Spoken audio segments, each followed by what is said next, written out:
உன்னதமான ஆண்டவர் இயேசு கிறிஸ்துவின் நாமத்தினாலே யாவருக்கும் அன்பின் வாழ்த்துக்கள். தேவன் தாமே ஒவ்வொருவரிலும் வல்லமையான காரியங்களை செய்து மகிமைப்படுத்துவாராக. இந்த நாளுக்குரிய தியான வசனம் எரேமியா 40 அதனுடைய 4வது வசனம்.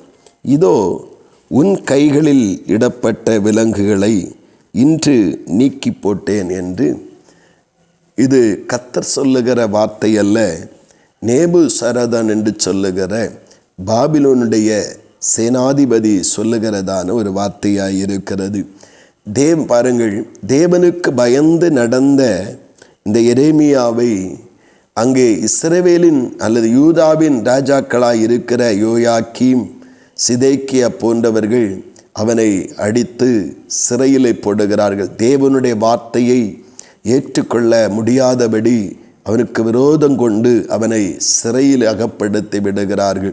அவனை கைகளிலே விலங்கிடப்பட்டு ஒரு கைதியைப் போல நடத்த ஆரம்பிக்கிறார்கள். ஆனால் ஒரு புறஜாதியானாய் இருக்கிற இந்த நேபுசாரதான் என்ன செய்கிறான் என்றால், அந்த ஜனங்களை சிறைப்படுத்தி பாபிலோனுக்கு கொண்டு போகிற நேரத்திலே அது நடுவில் இருந்த தீர்க்கதரிசியாகிய எரேமியாவை அவனுடைய அந்த சிறையிருப்பு, அந்த சிறையின் அனுபவத்திலிருந்து, கையிலிடப்பட்ட விலங்குகளிலிருந்து அவனை விடுதலை பண்ணி, இதை நான் விடுதலையாக்கி விட்டேன், உனக்கு விருப்பமான இடத்திலே நீ தங்கி உன்னுடைய ஊழியத்தை நிறைவேற்று என்று முழு சுதந்திரம் கொடுப்பதை நாம் காண முடிகிறது.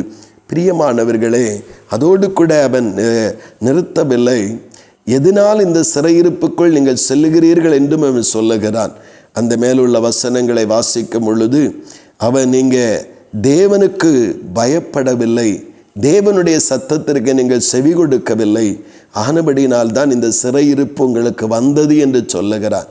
கவனிக்க வேண்டும், தேவனுடைய பிள்ளைகள், நாம் கர்த்தருக்கு பயந்திருக்கிற தேவ பிள்ளைகளானால் அநேக நேரங்களிலே தேவ பிள்ளைகளிடத்தில் அல்லது தேவனை அறிந்தவர்களிடத்திலிருந்து கூட இரக்கம் கிடைக்காமல் இருக்கும் பொழுது கர்த்தர் புறஜாதிகள் மூலமாக நமக்கு நன்மை உண்டாக, இரக்கம் உண்டாக நம்மை நடத்துகிற தேவனாயிருக்கிறார். அவருடைய ஜனத்தை அவர் யாரை கொண்டும் போஷிக்கவும், யாரை கொண்டும் காப்பாற்றவும், யாரை கொண்டும் நடத்தவும் அவர் உண்மையுள்ள தேவனாயிருக்கிறார். நாம் செய்ய வேண்டிய, தேவ பிள்ளைகள் செய்ய வேண்டிய கடமைகளை செய்ய தவறும் பொழுது கர்த்தர் துன்மார்க்கரையும் எழுப்பி அந்த தேவ சித்தத்தை செய்வதற்கு தேவ பிள்ளைகளை பலப்படுத்துகிறார்.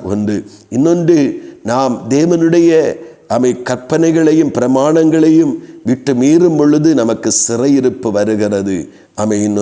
இன்னும் கவனிப்போம் என்றால், தேவனுடைய சமூகத்திலே தேவ பிள்ளைகளாக இருக்கிறதான நீங்களும் நானும் ஆண்டவருடைய பிள்ளைகளாக இருப்போம் என்றால் நம்முடைய சகாயம், நம்முடைய ஒத்தாசைகள் ஒருவேளை நம்மை அறிந்தவர்களாலே, நம்மோடு கூட ஆராதிக்கிறவர்களாலே கிடைக்காமல் கூட போகலாம். ஆனால் தேவன் யாரையை கொண்டு எழுப்பி எரேமியாவுக்கு ஒரு விடுதலை கொடுத்தது போல நம்முடைய வாழ்விலும் விடுதலை தர அவர் உண்மையுள்ளவராய் இருக்கிறார்.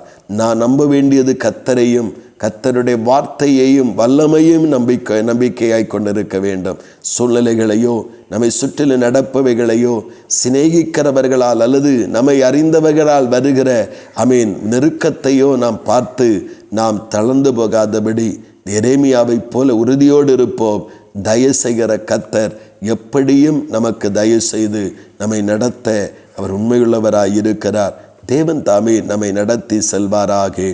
ஆமேன், ஆமேன். செபிப்போம். அன்பின் பரலோகத்தின் நல்ல ஆண்டவரே, நல்ல இந்த காலை நேரத்திற்காக உமக்கு ஸ்தோத்திரம் அப்பா.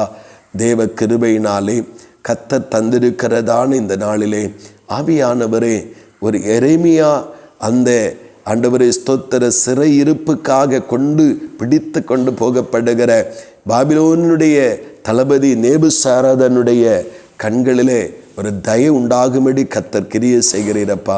எதனால் இந்த ஆபத்து வந்தது, எதனால் இந்த சிறையிருப்பு வந்தது என்று அங்கே சொல்லியும் கொடுக்கிறார். அதோடு கூட அந்த நீதிமானாயிருந்த தீர்க்கதரிசி எரேமியாவை அந்த சிறையிருப்பிலிருந்து, அந்த சிறையின் அனுபவத்திலிருந்து விடுதலையாக்கி அவர்களை சுதந்திரமாய் நடத்துவதையும் பார்க்க முடிகிறது. ஆமாண்டவரே, கர்த்தரே, எங்களுடைய வாழ்க்கையில் எதனால் நெருக்கம் வருகிறது என்பதையும் உணர்த்தி வைக்கிற ஆண்டவர். நாங்கள் அதை உணர்ந்து கொள்ளும் பொழுது எங்களை பாதுகாக்கிற ஆண்டவர். நாங்கள் நீதிமான்களாய் வாழும் பொழுது எங்களுக்கு எதிரான ஸ்தோத்திர ஒத்தாசை பண்ண உலகத்தின் அத்தனை காரியங்களும் எதிராயிருந்தாலும், அத்தனை அறிந்தவர்களும் எங்களுக்கு அறியாதவர்களைப் போல இருந்தாலும், கர்த்தர் எங்களுக்கு அனுகூலம் உண்டாக மனிதர்களையும் அதிகாரத்தில் இருக்கிறவர்கள் எழுப்புவீர். அதற்காய் ஸ்தோத்திரம். உண்மையை அறிந்து கொண்டவர்களாய் எப்பொழுதும் கர்த்தரிலே நம்பிக்கையாயிருக்க கிருபை தாரும். அப்படியே செய்கிறபடியாய் ஸ்தோத்திரம். இயேசு கிறிஸ்துவின் மூலம் செபிக்கிறோம் ஜீவனுள்ள நல்ல பிதாவே. ஆமீன், ஆமீன்.